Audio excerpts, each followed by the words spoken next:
What's good, guys? It's your boy TD, and I'm back again with another video from Fantasy Good Sports, guys. And today's video is going to be on which drafting strategy is the best strategy for redraft. Also Dynasty, but mainly this is for redraft. So, guys, I'm going to break down Hero RB, Zero RB, and Robust RB.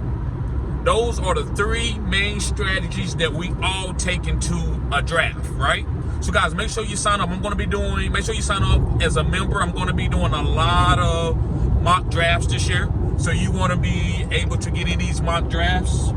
Also, I will be giving out prizes in these mock drafts, but you got to be a member of the channel to get first dibs on these mock drafts that I'm going to be doing. And I'm probably going to start sometime in February. Right? So you want to be part of these mock drafts. So, guys, with no further ado, make sure you hit the like button and subscribe to this channel. This is cutting edge content. I said what I said. This is cutting edge content.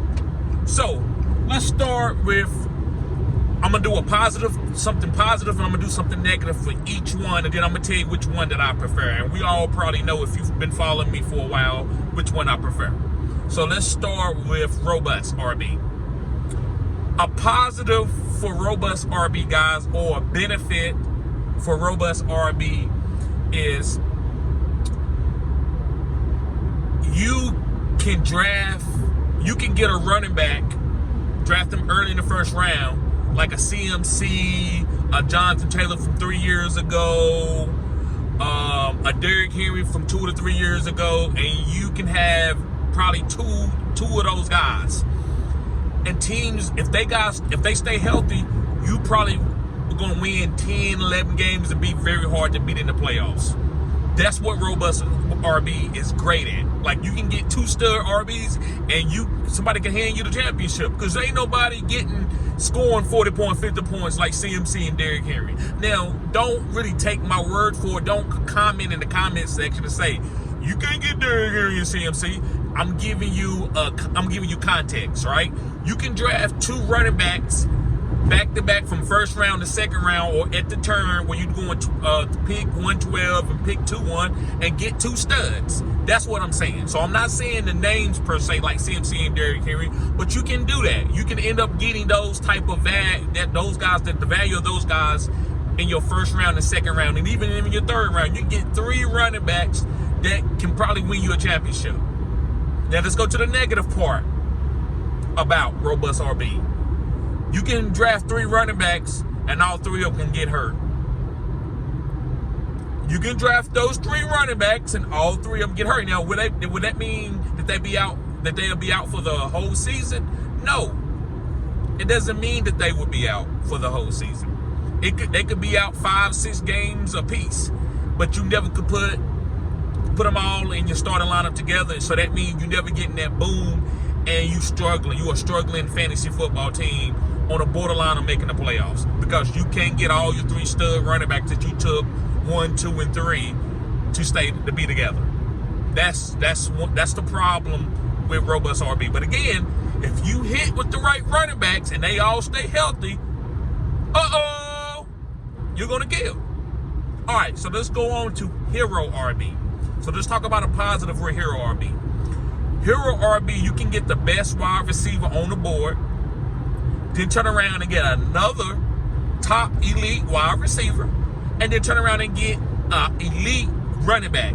And so you kill three of your starting positions at each position, and you don't have to worry about the volatility of a running back if that running back goes down, because you got two other stud wide receivers.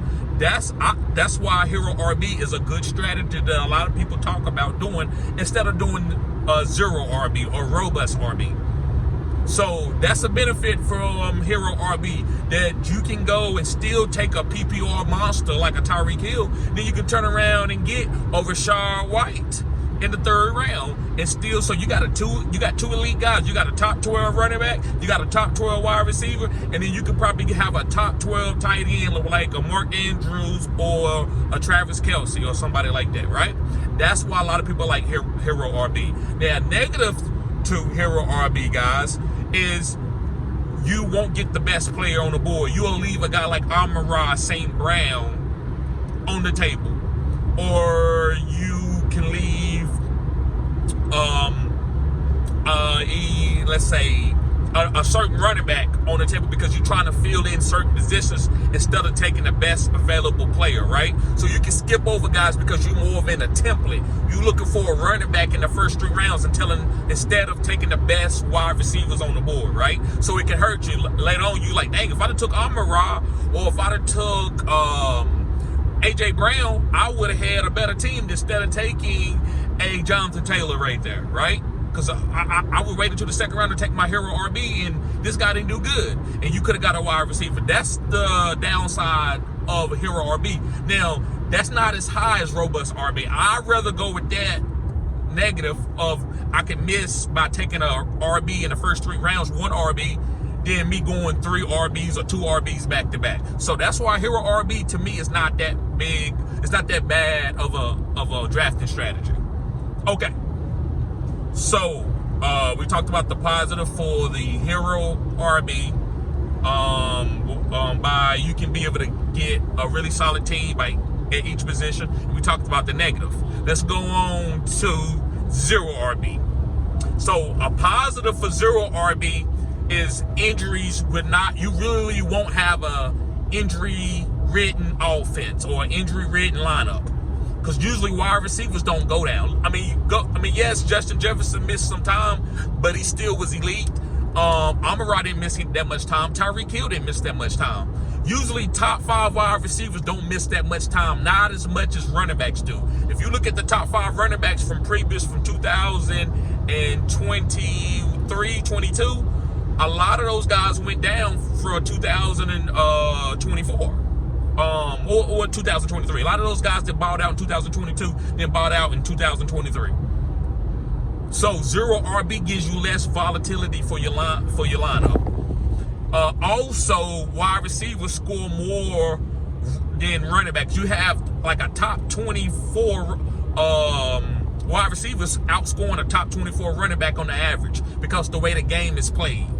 Also, running backs are tandems now. You don't usually see a running back getting 90% or 100% of the carries anymore. They don't do that anymore. So you like to get a wide receiver early that's going to have a lot of volume. He can hit better than a running back that's going to share the workload, even though he might be a really good player. A negative to zero RB is if it's a healthy year for running backs and some of them stay healthy, like say 6 of them stay healthy and they are getting a lot of good work, it's going to be hard to beat those teams that got solid running backs who's getting all the goal line touches and all the green zone touches. It's going to be hard for you to take that team down and win. But usually, zero RB, you are counting on injuries. That way, when you play those teams that took those running backs early before you did, you would be able to beat them because they had to go and trickle down and get less tier running backs, which your running back is going to be on that level because you picked your guy off waivers. So those are the negatives and the strengths for each drafting strategy. So guys, I'm a zero RB guy, and I will go to hero RB, but I'm not going to be a robust RB unless certain guys fall to me, right? So if CMC fall to the 1.7 to 1.8, I might take CMC. And then it come back around and Jahmyr Gibbs makes it to me on the turn, I might take Jahmyr Gibbs. And then mess around, Rachaad White falls or Devon A-Chain, and the wide receivers there are kind of second fiddle, I might end up going robust RB. So I'm not telling you never to go robust RB, but that's my third drafting strategy for me personally. I'm not going to tell any of you what to do. Outside of my advice is to look for a zero RB to a hero RB to a robust RB build. That's how I'm doing. I'm trying to go zero all the wide receivers gone, let me go to hero RB. I don't like these running backs. Those are lower tier guys. I don't believe in these guys. Let me go to robust RB. Like, I'm going to take the best value on the table, but I'm looking to go zero RB because of the injuries. So I'm a zero RB guy, guys.